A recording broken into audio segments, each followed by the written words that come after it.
बताए के मरले बाई ऐसे मुअली के मार कौन उन्नतिया हते यार बोलो के मरले बाई ऐसे मुअली के मार कौन उन्नतिया हते यार। अरे गली में तोरा धरैनी रे कैसे भाई से तोरा पिटैनी रे। अरे का करे आइल रह हड्डी मसली सब देला से दूर अरे मरले साले का संस भरापुर अरे मरले साले का संस भरापुर अरे मरले साले का संस भरापुर। अरे कहाँ कहाँ मरल अरे कहाँ बताइए बड़ा मरले बासा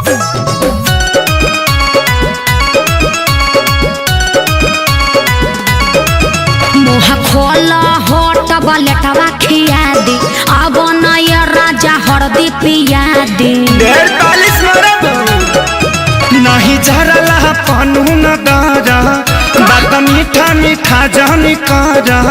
ओहो ऐसा कहे सोचता रह तनिको न कोइला हस विचार कुर्ता पाया टकुल्ही देला सफार लहै हरदी गुड़ पीला तका कर मिले हम आईनी रे प्यार में गलती भारी कईनी रे। चुप रहो सब ठीक हो जाई।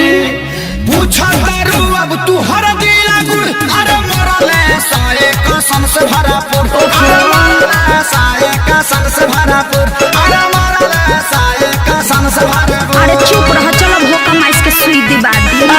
वो कौन सुई है? दुख हरनी सुई। अच्छा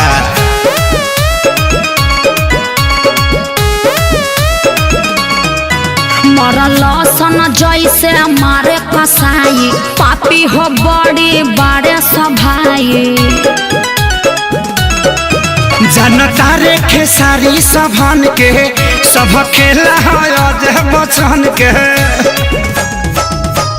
माने के नहीं मोहब्बत में हार ठीक नहीं कोइला सभाई हमार। अरे हेंगा कोई मारेला अरे इज्जत अपन हम लुटैनी रे